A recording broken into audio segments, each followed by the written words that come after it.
पढ़ाई लिखाई भी किए और बेरोजगार का बेरोजगार भी रह गए हैं और नियोजित वाले जो रोजगार में वही जब तक नहीं सरकार मानेगी तो हम लोग सड़क से सदन तक। आप नियोजित को 4 लाख का दर्जा दे रहे हैं तो 28,000 से क्या है आपके? कोई फानन में काम किया जा रहा है, मतलब इलेक्शन मुद्दा बना के। देखिए, बिहार में अब शिक्षक जो बहाली हो रहे हैं वो बीपीएससी के स्तर पे हो रहे हैं। आपको बता दें कि कल अर्थात 2 तारीख को 2 नवंबर को लगभग नीतीश कुमार और तेजस्वी यादव के द्वारा लगभग 1,22,000 लोगों को नियुक्ति पत्र बांटा गया। लेकिन उसके बावजूद भी अभी हम लोग पटना के गर्दनीबाग में मौजूद हैं। यहाँ बीपीएससी के छात्र हैं वो अभी भी असंतुष्ट है, उनको अभी भी नौकरी नहीं मिली है। वो बेरोजगारी का मुद्दा लेकर आज अनिश्चितकालीन धरना प्रदर्शन के लिए बैठे हैं। क्या परेशानी हो रहा है जिसके लिए आप गर्दनीबाग में अनिश्चितकालीन धरना प्रदर्शन? मेरे सरकार से बस एक ही मांग है, में जो लड़का फेल है, जो टीचर वाले में जितने सारे नियोजित टीचर का रिजल्ट दिया गया है उन लोग को राजकर्मी का दर्जा देकर उनको खुद का सीट पर समायोजित करके हम लोग जो बेरोजगार बेहतर स्टूडेंट हैं उन लोग का रिजल्ट जारी किया। इस तरीके से रिजल्ट जारी होगा, पढ़ाई लिखाई छोड़ के कैसे हो? पढ़ाई लिखाई भी किए और बेरोजगार का बेरोजगार भी रह गए हैं और नियोजित वाले जो रोजगार में वही सीट लेकर चले।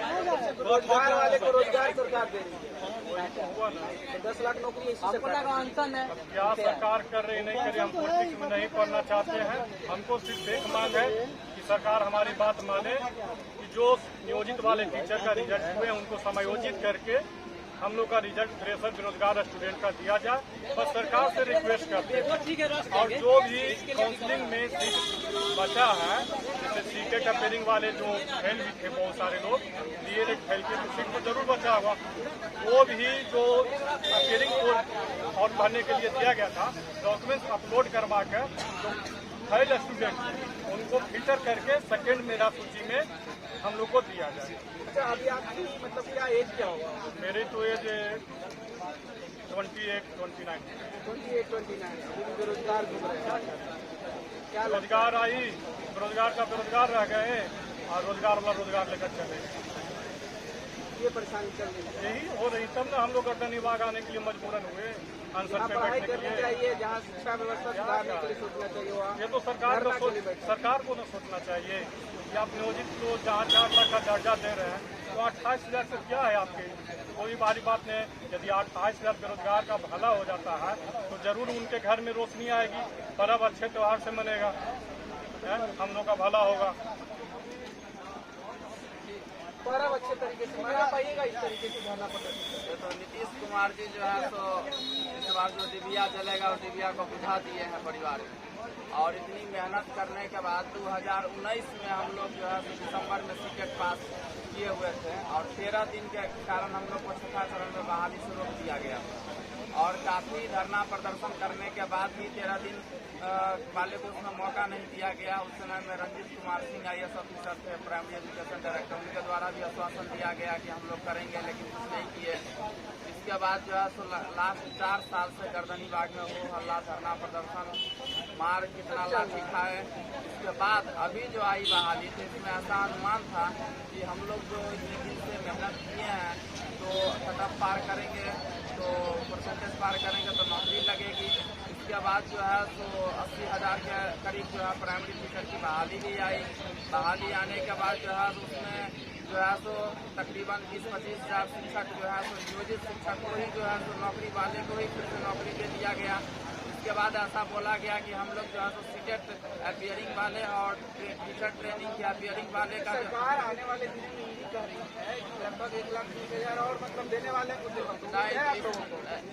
की बात यहाँ पे नहीं है। यहाँ पे बात ये है कि आप जो नौकरी में हैं उन्हीं को नौकरी दे रहे हैं और पेपर पे काउंटिंग करवा रहे हैं कि हमने इतना किया इतना किया।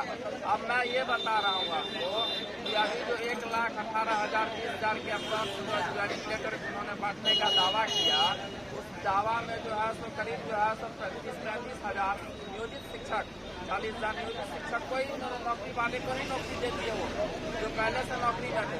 इसके बाद इससे बहुत सारे ऐसे कैंडिडेट हैं जो टीचर फेल हैं, टीचर ट्रेनिंग फेल है, लेकिन वो डॉक्यूमेंट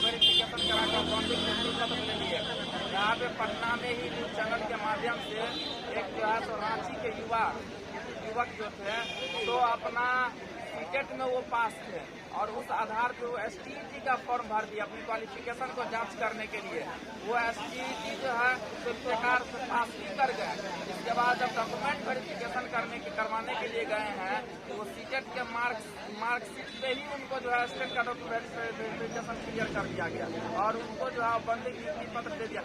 लेकिन तो आंख मूंद के इस तरीके से आनन फानन में काम किया जा रहा है, मतलब इलेक्शन मुद्दा बना के। अब मान लीजिए कि अभी आया है 31,890 मध्य विद्यालय के शिक्षक का, लेकिन इसमें जो प्राइमरी में जो चयनित हुए हैं वो सब कुछ चले जाएंगे मध्य विद्यालय में। मध्य विद्यालय जो प्राइमरी में ऑलरेडी नियोजित शिक्षक हैं, शिक्षिका हैं, वो भी अपना अपग्रेड करने के लिए जाएंगे 68 में, तो जो उनका सैलरी भी बढ़ेगा। तो अब 31,890 है, मान लीजिए 1 लाख शिक्षक शिक्षिका अप्रॉक्स होंगे 68 में नियोजित शिक्षक। अगर वो भर देंगे तो बेरोजगार युवा को क्या नौकरी मिलेगी? और ये मांग हम लोग का यही है कि नियोजित शिक्षक, जितने भी नियोजित शिक्षक का नौकरी हुआ है इस BPSC T1 में, उन सभी को जो है तो अपने सीट पे समायोजित किया जाए, फिर वो सीट को कैलकुलेट किया जाए वैकेंट सीट को। इसके बाद जो है तो सीटेट फेल और इसके बाद डॉक्यूमेंट वेरिफिकेशन में जो कैंडिडेट फेल्योर साबित हुए हैं उसका एक बार फिर से जो है डॉक्यूमेंट को अच्छे से जांच करके उसका जो फेल कैंडिडेट है उसको सीट को हटा के उस सीट पर जो है समायोजित करके हम लोग बेरोजगार को नौकरी दिया जाए, यही मांग है। और ये मांग जब तक नहीं सरकार मानेगी तो हम लोग सड़क से सदन तक। चलिए देखिए, अभी BPSC के जो छात्र हैं वो आरोप लगाते नजर आ रहे हैं बिहार सरकार पे कि अभी जो शिक्षक पहले से नियोजित है उन्हीं को शिक्षक नियुक्ति पत्र देकर सरकार अपनी काउंटिंग पूरी कर रही है। यहाँ बेरोजगार को नौकरी नहीं दी जा रही है और उसी के विरोध में अभी भी गर्दनीबाग में अनिश्चितकालीन धरना प्रदर्शन का आयोजन किया। बहरहाल देखना होगा आने वाले दिनों में सरकार की नजर पड़ती है कि नहीं पड़ती बेरोजगारों पर, और सरकार का क्या फैसला आता है बेरोजगारों के सपोर्ट में, अब आने वाले दिनों में पता चलेगा।